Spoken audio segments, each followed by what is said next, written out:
All right, so now we're going to talk about ethics within Hinduism and what is understood to be good ethical actions and how one lives an ethical life.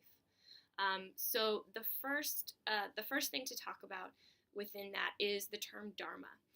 So we've already been introduced to the term Dharma because we talked about it in terms of one of the four stages of desire. That once you've reached the level of Dharma, it means that you want to be of service to others. You want to help others. So your desire is oriented towards others. So a way that we could define the word Dharma is religious duty or righteous duty. So it is what you should be doing. It is what you are supposed to be doing. What is the most ethical action, the most righteous action for you to do in any situation? So within Hinduism, ethics is about finding your Dharma. You have to discover in your situation in life what is the best action to do, and that is your Dharma, right? So what is my Dharma? How do I understand what the best thing is for me to do, the best way to live my life? And that's my Dharma. That's my religious duty, my ethical duty or obligation to others. Down here on the screen, you'll see I have the title Bhagavad Gita. And the Bhagavad Gita we talked about already. It's one of the important texts, sacred texts within Hinduism. We mentioned the Vedas, which are the most sacred text, the Upanishads, which are not as sacred but definitely more popular, and the Bhagavad Gita. Really, in terms of sanctity, we could say it's third, right after the Vedas and the Upanishads, but it's actually the most popular text. So many Hindus love the Bhagavad Gita and read sections of this on a regular basis, and it's understood to be the best source of explanation for what Hindu ethics are all about. The Vedas talk more about ritual and the gods and goddesses and mythology. Doesn't really talk about ethics that much. The Upanishads, right, is our basis for philosophical Hinduism. It discusses the connection between our Atman and Brahman and how to understand that connection. And the Bhagavad Gita is more about ethical action, right? How do you behave ethically? But it's not necessarily like, it's just telling you how to behave. It is a story. So the Bhagavad Gita is a small section in a larger epic known as the Mahabharata.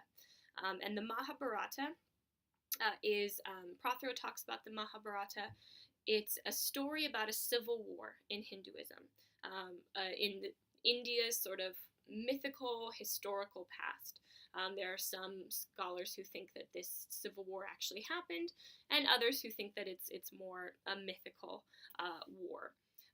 But in the story, this civil war is going on in India, and it's these two families who are pitted against each other. And the protagonist, the main character in the Bhagavad Gita, is a man named Arjuna.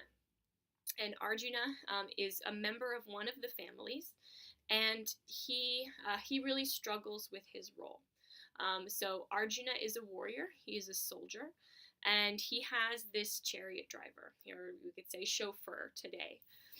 So in this war, it's a civil war, so it's especially difficult because it is people who are, members of the same nation, the same ethnicity, fighting against each other. And civil wars can often be some of the bloodiest and the longest lasting wars because there is this difficulty of fighting against not an other, but someone who is similar to you, somebody who's from your same country. So Arjuna is really struggling with this. And in the Bhagavad Gita, it sort of centers on this day. The war has been going on for many years. It's been dragging on. And they've sort of come to this day of this major battle. And this is the battle that's supposed to sort of finally end the war. And whoever wins this battle is going to be the, victorious in this long, drawn-out civil war. So Arjuna is a soldier. He gets up very early on the day of the battle, and he goes to the front lines. So it's traditional idea of a battle that there's actually the two sides are in two lines across the battlefield from each other, and he goes to the edge of his side of the battlefield on his side, and he looks across the battlefield. And since it's a civil war, he sees people he knows. He sees friends, family members, teachers, students, people that he was involved with before the Civil War broke out. And his heart is just torn by this, and he just says, I can't do this. He starts talking to his chariot driver, to his chauffeur, and he's just telling him, I don't think I can do this. I don't think I can kill these people, because I know them. They're my countrymen. They're family members and friends, and all these people that I like and I respect. But this war has made us enemies. And his chariot driver is actually, in disguise, it is Krishna. So the big reveal in the story, and you can see that that's what this picture is behind me. It's Arjuna talking to his chariot driver, and then in the back, behind him, is his form as Krishna. So in the story, Arjuna is sort of complaining to Krishna, telling him that he doesn't want to participate in this fight, and Krishna reveals his true form, reveals his form as Krishna, right? So he's an avatar of Vishnu. He is divine. He is a god. And Krishna has some advice for him. So the teachings on ethics come from Krishna's teaching, what Krishna says to Arjuna during the Bhagavad Gita. And this is, you are reading some of these texts in your World's Wisdom book. So you're reading some of the speeches that Krishna gives to Arjuna. And many people probably would expect, if a god, revealed himself, if this is a god giving advice for someone who doesn't want to commit murder, that the god would say, bravo, right? That's great. We shouldn't participate in violence. You should walk away from this fight. You shouldn't do it. But actually, Krishna gives him the opposite advice. He tells Krishna, you need to fight today. You are a warrior. You are a soldier. You don't just get to walk away from this battlefield. You don't get to walk away from this fight. So he starts to explain to Krishna why that's the most ethical action for him to do in this situation. So he tells him, your country needs you. This civil war has been going on for a very long time. Everyone's tired of it. This violence needs to end so that the country can be united. Society can go back to being peaceful and harmonious. And the only way that's going to happen is if, you win today, is if this battle happens and you're victorious. So you actually have to fight in order to help your society for the greater good. So that is that is Arjuna's Dharma in that situation.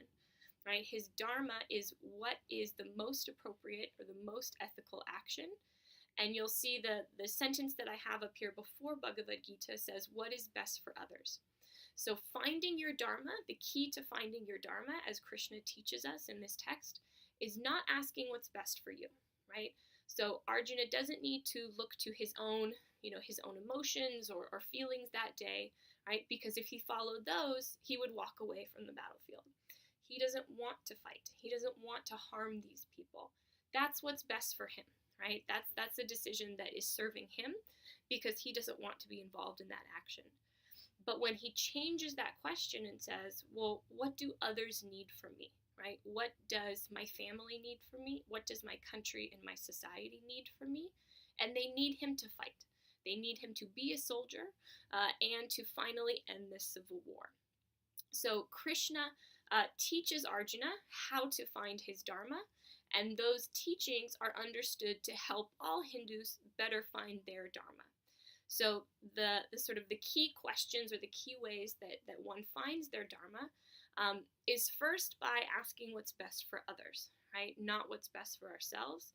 And the second major part of it that you'll see in the reading is it's doing what you are supposed to do, right? Doing what you know is your responsibility to do because it's what is best for others in your life, and not caring about the rewards for those actions.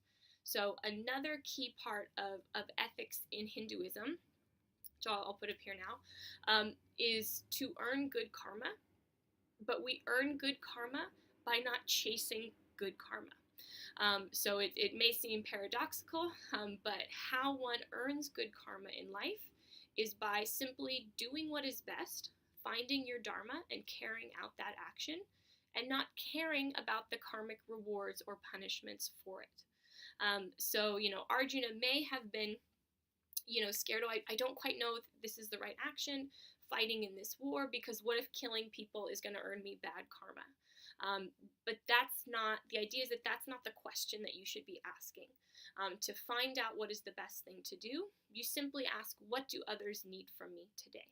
Right? What does my family need from me? What does my society need from me? What does my community need from me? What does my country need from me? And once you know that, you do that. But you don't think too much about the rewards or punishments, the fame or notoriety that come from performing that action. You do what you know you need to do, and if you follow that guideline, you are going to earn good karma. Right? So I said it may seem paradoxical, but it's actually quite similar to all the ethical systems that we'll study in the different religious traditions. Right? You're not supposed to follow those ethical teachings because someone tells you to, right? You're not just supposed to, in a theistic system, I'm not going to murder anyone because God tells me not to murder. I'd prefer to murder people, but I'm afraid of God's punishment, so I'm not going to murder other people. That's not truly living up to the ethical ideals of any theistic tradition, right? You actually want to change your heart so that you don't want to murder anyone, right? Because you love others, you have compassion for others, you put others before yourself, and that's why you're following those ethical actions. So this sort of paradox of religious ethics we'll see running through all the traditions that we study, right? I need to find out what I need to do in this situation to help others, to serve others, and I'm not going to think about whether or not it's going to earn me good karma or bad karma. I'm just going to do what needs to be done. I'm going to do what I need to do to help others. And then that's how we earn good karma, right?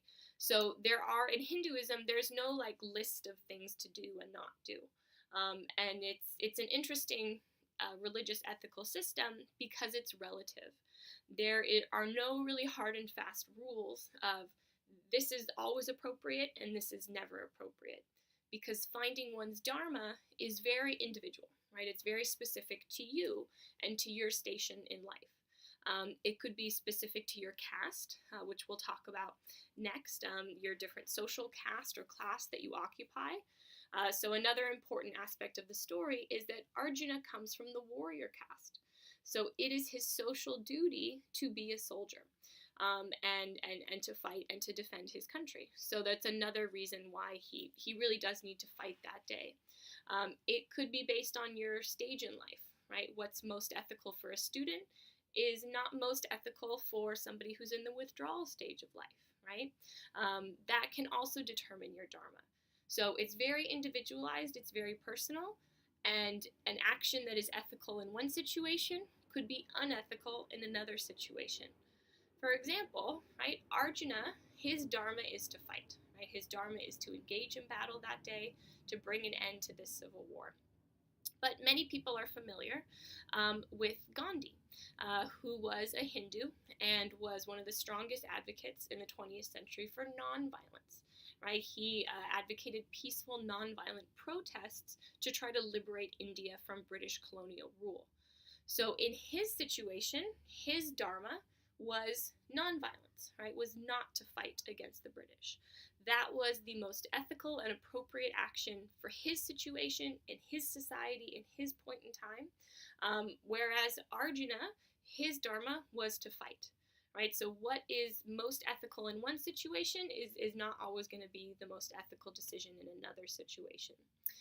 So these are the key factors in understanding Hindu ethics.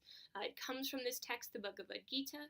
You're going to read some of Krishna's speeches to Arjuna about how to find your dharma and how to, do what is right without seeking after those karmic rewards. And then that is the goal, right? We want to earn good karma in a Hindu life so that we can set ourselves up for a better next lifetime. If we haven't reached that last lifetime where we hope for moksha, we hope to be liberated upon death, we do want to make sure that we are going to be reborn in another human lifetime. But if we live our whole life just following good karma, just trying to earn good karma, then that actually doesn't earn us good karma. Okay, so that's Hindu ethics, and then in our next video, we're going to talk about society, especially the caste system within Hinduism.